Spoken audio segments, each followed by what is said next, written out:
Kazi yako. Hatutaki watu wengi hapa. If you are not working for press. Nenda sasa au mweka mikono. Pita tu baya nini? Pita ukienda kazi yako.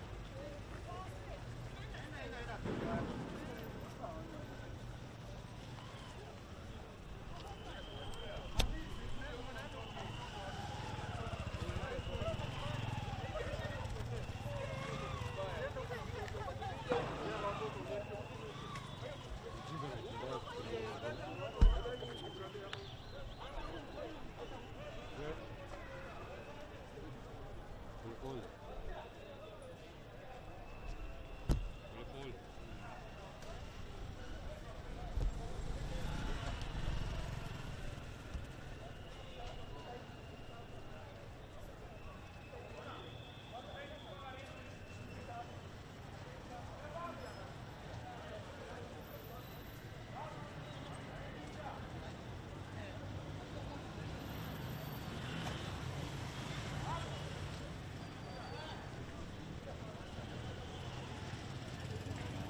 in Kenya, despite the president backing down from planned tax rises. On Tuesday, a new finance bill was passed by Parliament which would have seen import taxes rise in spite of nationwide opposition to the bill. Protesters then broke into Parliament, setting part of the complex on fire, with at least 23 people dead in the ensuing violence. Yesterday, President William Ruto withdrew the bill, saying he respected the loud opposition to it, a move seen as a major victory for the week-old youth-led protest movement. The police bracing for fresh protests today, and we're seeing protesters who vowed to occupy the State House, the President's residence, many protesters taking to the streets. Well, let's go live to Nairobi and our Africa correspondent, Yusra El-Gabir. Yusra, when we spoke to you about an hour or so ago, there was a build-up of tensions. We're seeing that manifest now.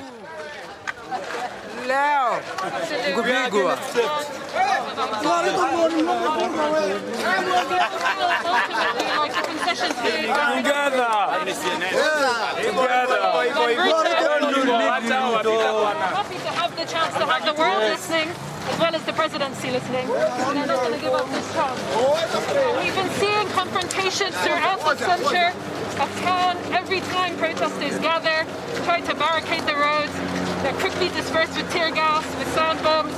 We've heard small arms fire. And it's this build-up that's happening because the more they disperse people, the more people are coming out in support. We just heard some tear gas further down the road. You can see there's a water cannon moving down the streets. It's a full deployment here on the streets of Nairobi. You see the military as well as riots everywhere. Protesters are very keen to get to State House, the official residence. The president told us that with the concessions he's made, they're still planning to get there. Roads around State House are closed off at the moment, but they are adamant to make their point to get in. Raiding Parliament for them was a show of what they can do. They don't see it as the finish line. They see it as just the beginning of a long process where they can ultimately get the government to succumb to their needs, to their concerns, the fact that Unemployment is on the rise, while government overspending continues. It's infuriating for people here. It's infuriating.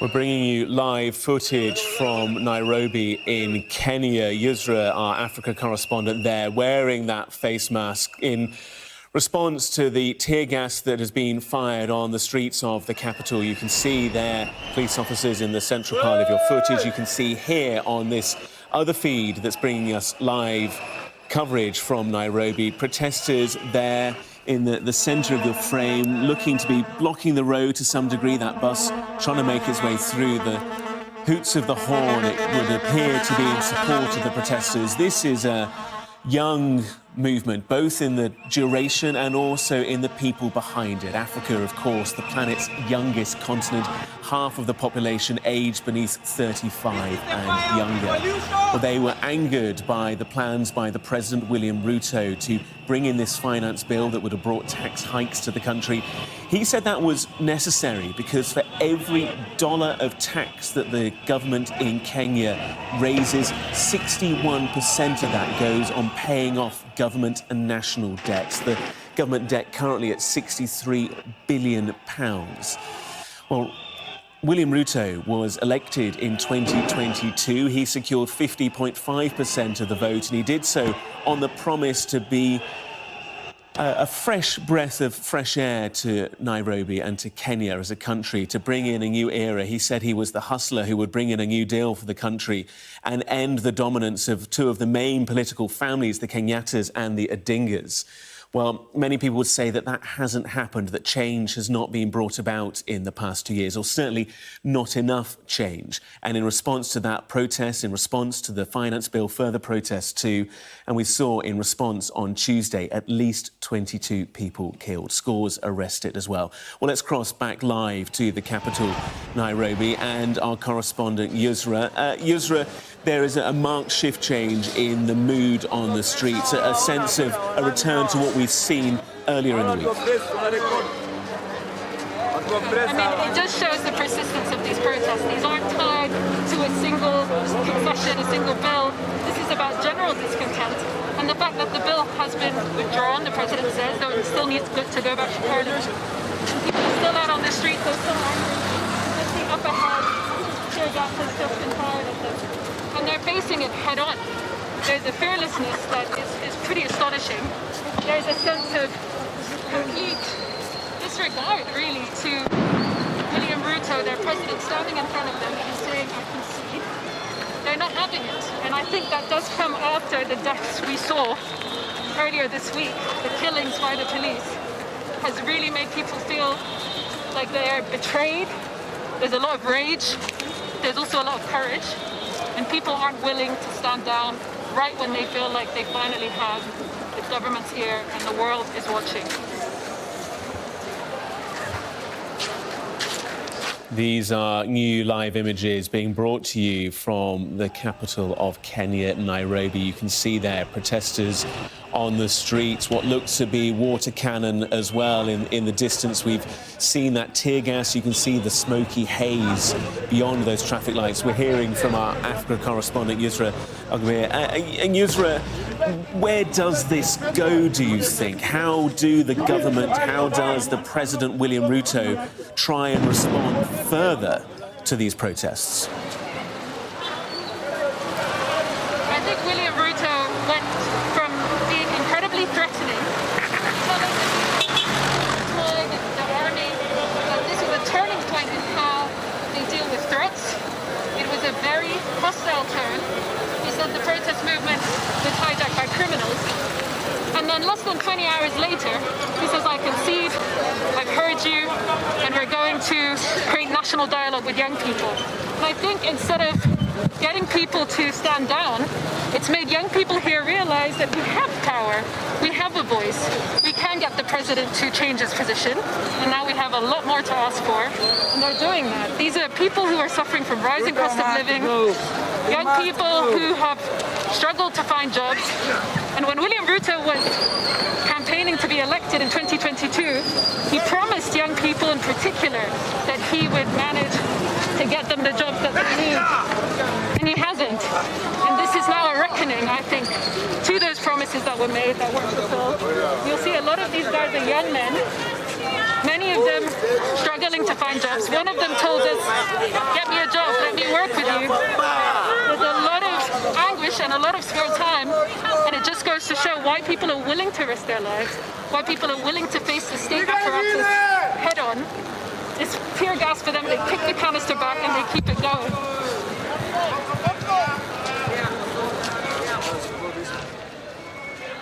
We're bringing you live coverage from Nairobi in Kenya following several days now of protests against the government of the President, William Ruto. You can see there protesters throwing what looked to be a stone in the direction of potentially security forces. An awful lot of anger and discontent following police opening fire on Tuesday and killing at least 22 people in the chaos that existed following the proposition of that finance bill, which would have seen tax hikes. You can see there protesters, what looks to be a rope in that individual's hands, a stone there that's being put into it, a potential makeshift sling that is being used as police respond with tear gas in this instance, although we'd seen live shots being used in previous days as well.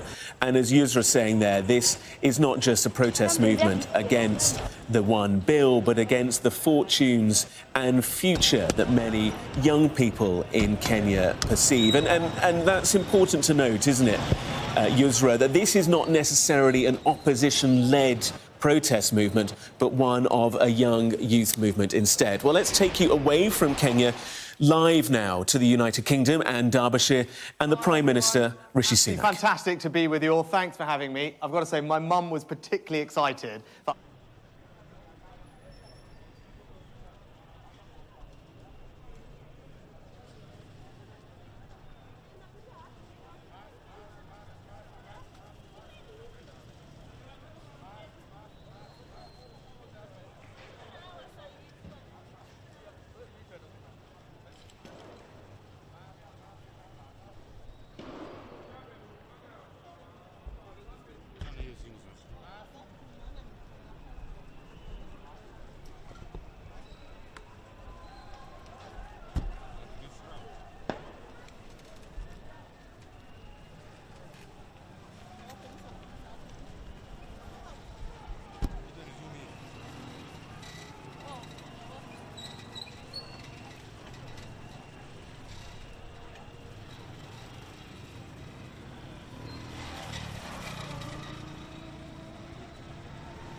Don't stick your head out there.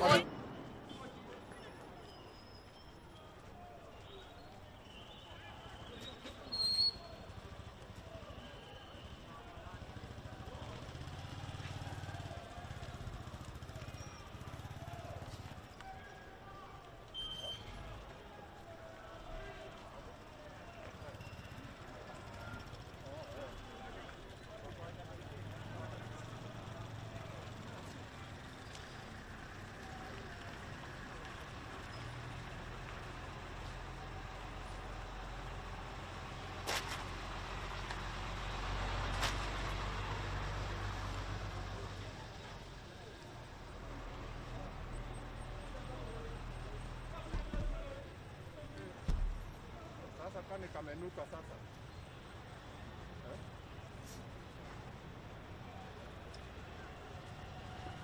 Simia, haisaluti. Mambo. Miaka mingi. You okay?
cover. Yeah.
Hapo nyuma kama rais mmoja sikutembee.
of all, let me put this one here.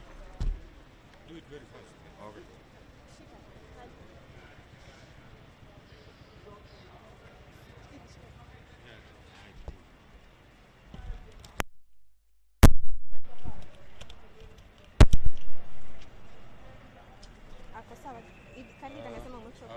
Uko katikati sana, nataka kuona hiyo nyuma hapo, alafu uangalie huyo msichana. Okay. Usiangalie ngoja hapo. Uangalie huyo msichana, you have to be fast and precise. Okay. One, start. Okay, first introduce yourself. Tell Okay, us I am Norbert Mwalo. This is our country. I'm a citizen here. I'm born here. And we currently have a president who is not a president. This president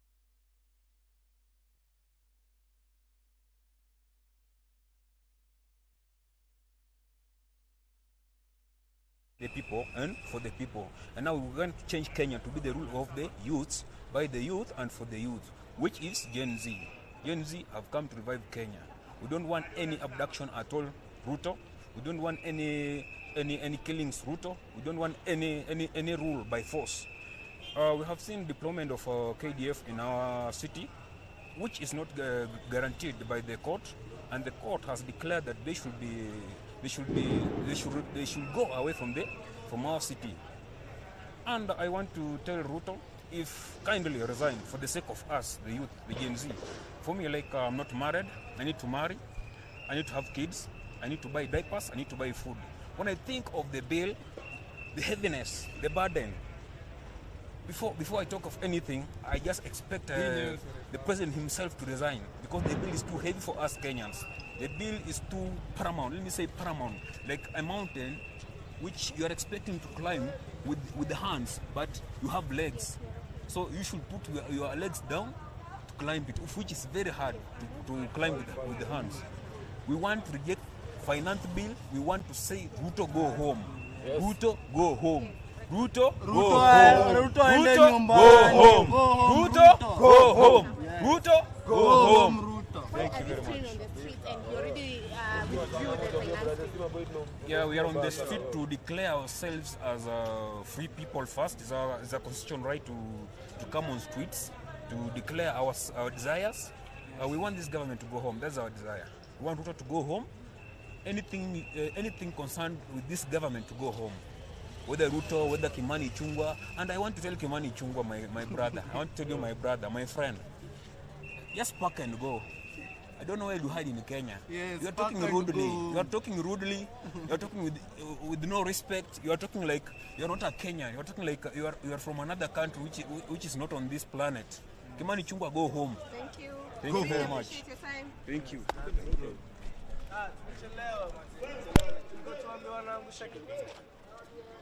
Sasa inakuja wapi? Yes. Tuko live wapi sasa? Hapana.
Ndakula lunch huko.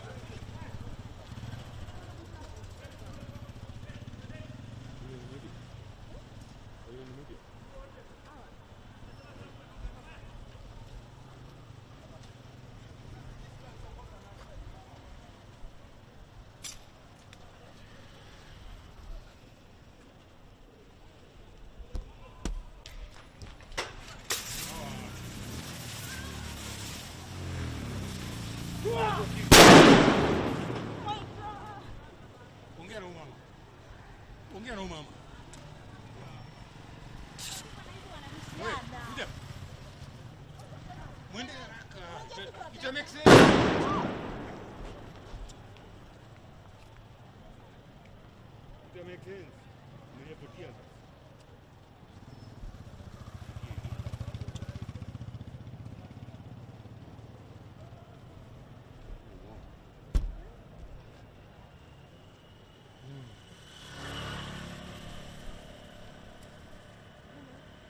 Move up, sis. Zoom out. Go out.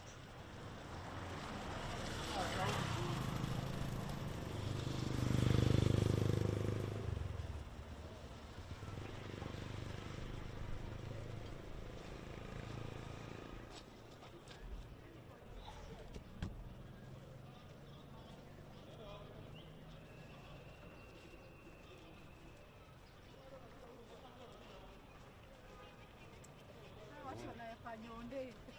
Nadhani ni mawe. Nadhani ni mawe. Mko poa? Long time. Ndio maana Hata sikumbuki. Oh.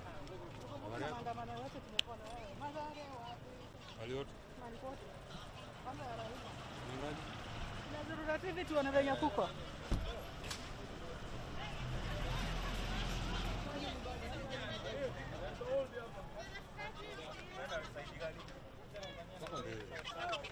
Mmerekodi mahali nipo.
Usiende mbele. Angalia nyuma, tuko nyuma sisi. Oya. Oya.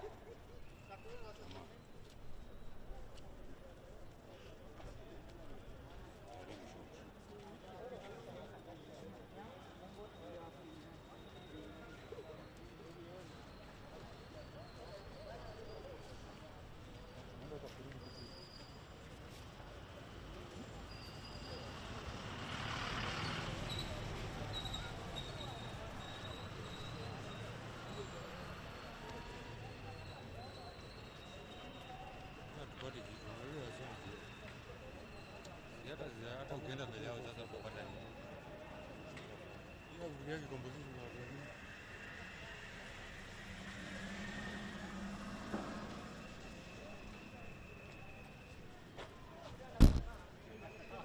How are you? I'm really good. I haven't seen you. It's been ages. Are you well? Yeah, I'm So okay. lovely to see you again after Okay. all this time. Yeah.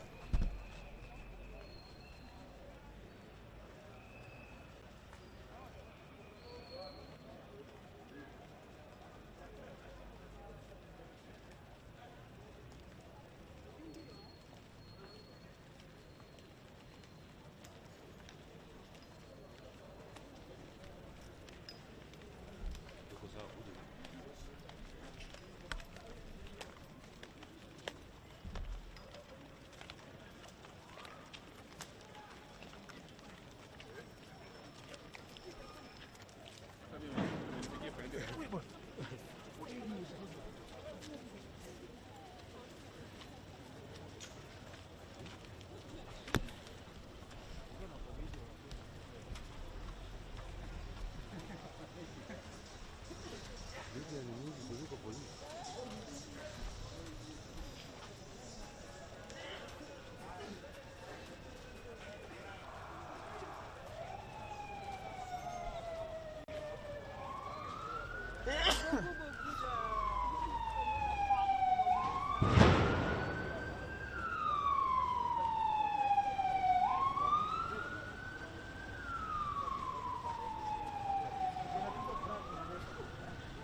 kitu kwa tribe. Utabeba.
Jockey, come. Jockey. Uni press man. Uni press man. Kuja hivi. Kuja hivi.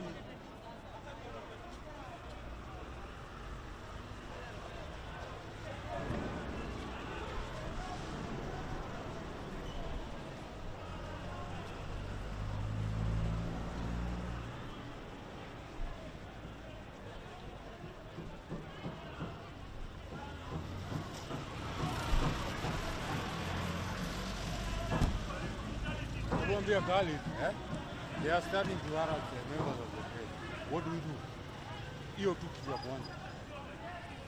Kwa sasa ndio ile position iko. Tunakwambia tusonge nyuma. Anatupia rejea, kitu ametupa. More than 4.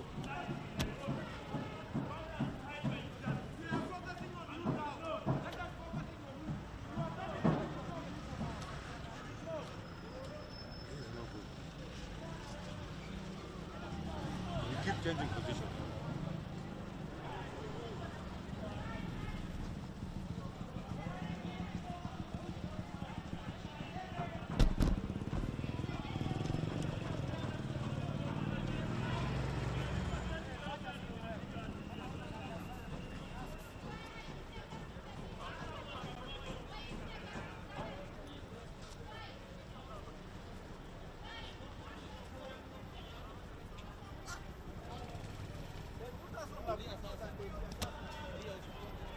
Move on. Move.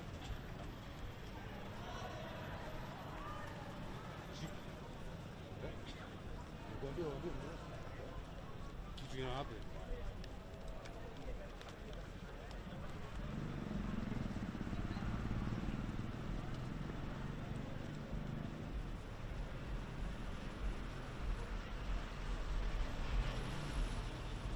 rather be somewhere here. And we're going to begin with our breaking news this hour in Nairobi, the Kenyan capital. People have once again taken to the streets to demonstrate, this time against the administration of President William Ruto.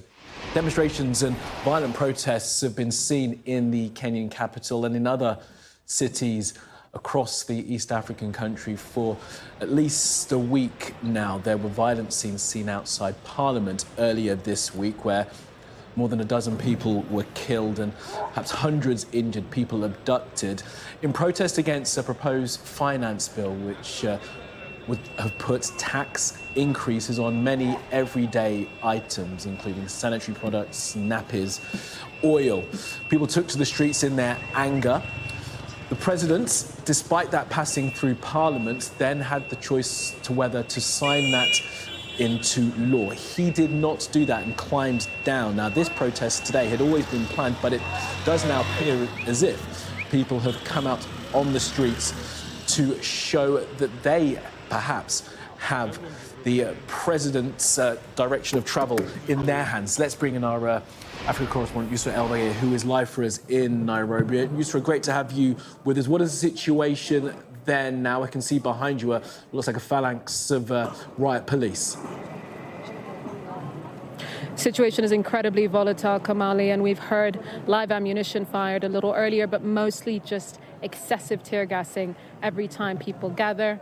Now you can see there these just continuous face-offs, protesters running now away from, you see just try to beat a protester as you run past, but people gathering, confronting the riot police, then being quickly dispersed.